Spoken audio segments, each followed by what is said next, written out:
You know what I really don't like about games these days? With technology being the way it is, we have the potential to make games better than ever, and yet the only thing that the advancement of technology has seemingly done is boiled a whole lot of games down to similar archetypes. Because as limitations are lifted, inevitably things are just going to gravitate towards what's easiest. Game development takes the path of least resistance, I suppose. And plus, with game engines being so complex, we very rarely see games built from the ground up these days.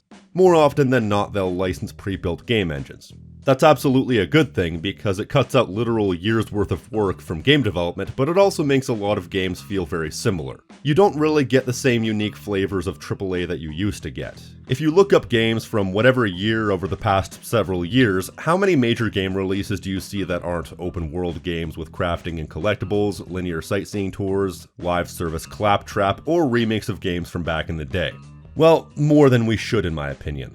Oh, there's plenty of creativity on the indie scene, but the indie scene is so vast and oversaturated that trying to sort through all the chaff to find the stuff that's simultaneously good and unique is a full-time job in itself. Where AAA goes, the rest of the industry will follow no doubt, and AAA tends to rip off popular trends in indie gaming, so it's a big cycle of ripping off the unique ideas until they're no longer unique. Standardization of game design, controls, game development, and so on stops things from being utterly broken like was often the case in the Wild West days of the industry, and I think the gaming industry is in a much healthier place than it was even just a few years ago, but major developers tend to follow trends to a T. I don't think the industry really needs to change all that much to make the average game less sterile, while also keeping the good aspects of games being more sterile, namely functionality.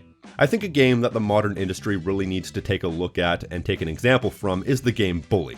I should say for the record, I'm playing this on the PS4 re-release. It upscales the game to 1080p, but other than that, it's a direct emulation of the PS2 version, right down to the performance, and the PS2 version did not run well. Meaning the frame rate in the PS4 release is really wonky. If you feel like buying this game, I recommend getting the PC release and modding it, emulating it, or at a pinch, getting the Scholarship Edition. Now, I've been thinking about Bully a lot recently.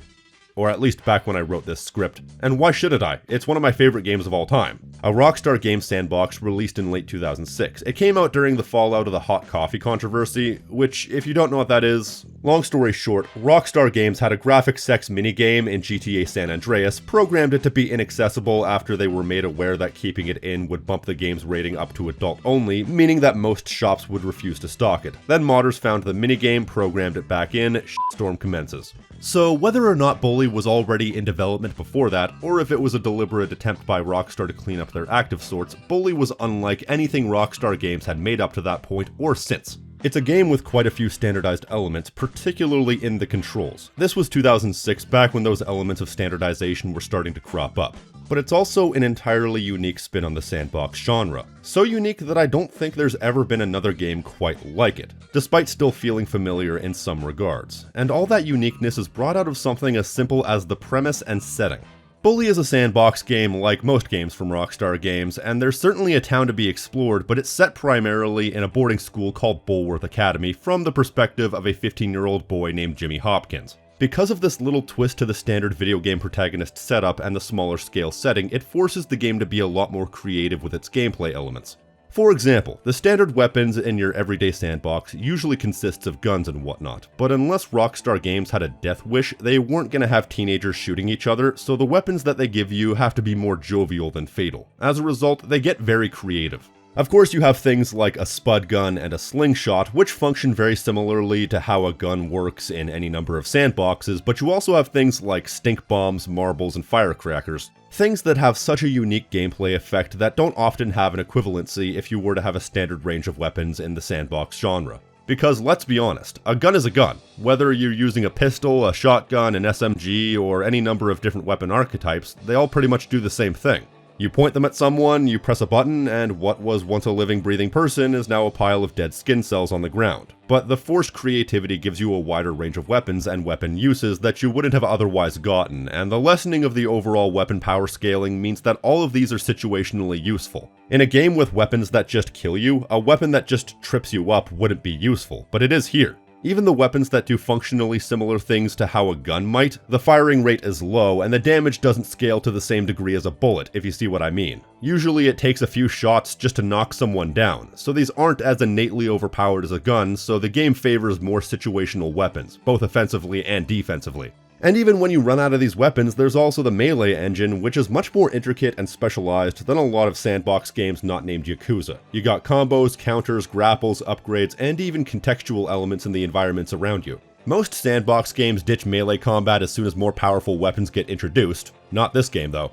Melee is prominent and useful from moment 1 until the end credits. Granted, it's functionally the exact same melee engine as the Warriors from the previous year, but it works in both settings due to the decreased emphasis on ranged combat. However, the Warriors is level-based, so it's not quite as relevant to the overall discussion. Furthermore, with the protagonist being so young, you need different forms of transportation, meaning bikes, skateboards, and mopeds. It also means that your average travel speed is going to be much slower than other games, so they had to make the sandbox much smaller than even the average sandbox of the time to compensate, or to not make travel tedious. But the more intimate map size feels much larger in scale because of this decreased travel speed without making the travel plodding, and it also makes them emphasize the rural areas and off-road areas, because they're just as easily accessed as any other area, unlike a game where cars are the main transportation, because cars make off-roading and tight navigation more difficult than a bike does. And by decreasing the map size, it also means that they can add more detail to what's there. For example, the school itself is incredibly robust.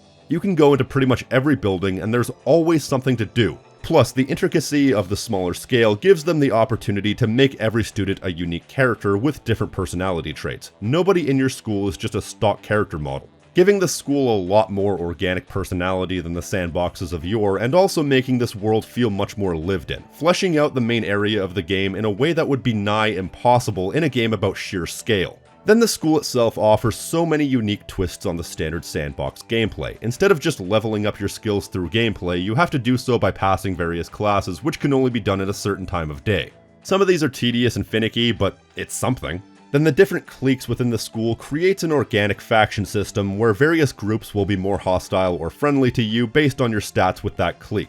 This setup also shifts the wanted level system. It makes it so instead of doing crimes and running from the police, you play merry pranks and run from the prefects and the teachers. And also the police once you're outside of the school, but that's besides the point. And getting caught leads to things like detention, which is an additional gameplay element added for punishment, which is something you don't often get. And your wanted level can be increased by things as simple as staying out past curfew, and this plays hand in hand with the aforementioned upgrades, because certain upgrades will let you get yourself out of trouble by apologizing.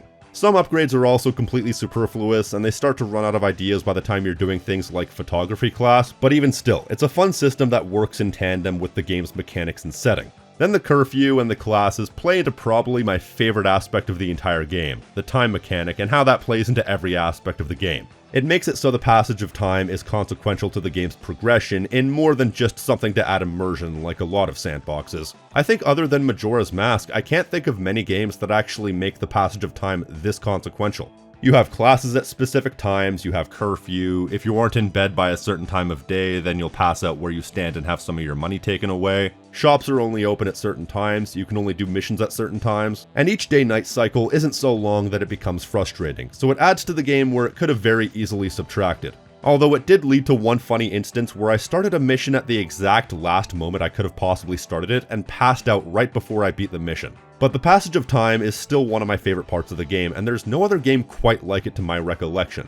Then the story deals with many unique themes that aren't uncommon to boarding schools and private schools as I understand it, but don't fit into your average game that have a much more adult setting.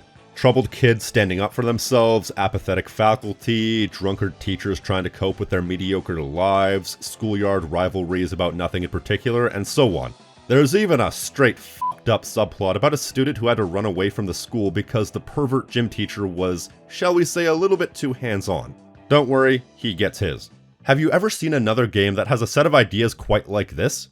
I'm genuinely asking. It's all these different elements working in tandem that creates a sandbox game unlike any other that you've ever experienced, which makes for one of my favorite games of all time. Even if you've never heard of Bully and you're just hearing me explain the mechanics, I bet the explanation made it sound more interesting than your average sandbox these days. You know, the ones where you go around mostly empty maps, take over strongholds, and collect stuff. But here's the twist. Bully is still at heart a sandbox game of its era, broadly speaking. It's not wholly unique. What it does is it takes what worked but adds one unique twist with the setting that changes absolutely everything because it forces them to be a little bit more creative and alter the usual sandbox archetypes, from the weapons on down. because when you examine a lot of the progression, it's not too dissimilar from the sandboxes of the day and even sandboxes now. You go around freely, but when you get tired of sandboxing around, you do missions for various people. As you continue on, more of the game world opens up and the story unfolds thusly. You have boss fights, RPG elements, and even proto-stronghold takeovers where you can gain new safe houses by doing various things up to and including beating up the current inhabitants.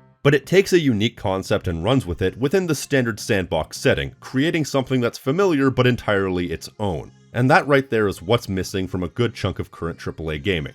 I'm not saying we need more games strictly speaking like Bully, in the sense of setting gameplay and story, although a sequel would be nice. I just feel that more games should take the same philosophy on board. Too many games are content being the same cookie-cutter crap that we've seen 1,000,001 times. And in an era where the sky's the limit, we shouldn't be content making the exact same type of rocket ship. Back in the PS2 era, and even the PS3 era, if you were to pick up a major tentpole game release, you were never quite sure on what you were going to get. Just look at the games that were released in 2001. How many of these games are in any way similar? Halo, MGS2, Max Payne, GTA 3, DMC, Jak and Daxter, and so on. All major AAA tentpole games of their era, all very distinct. Then for a slightly more modern example, let's take a look at 2007.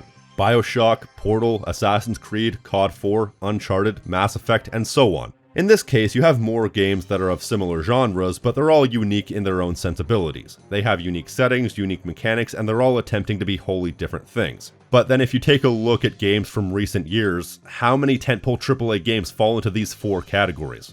A lot. That's how many.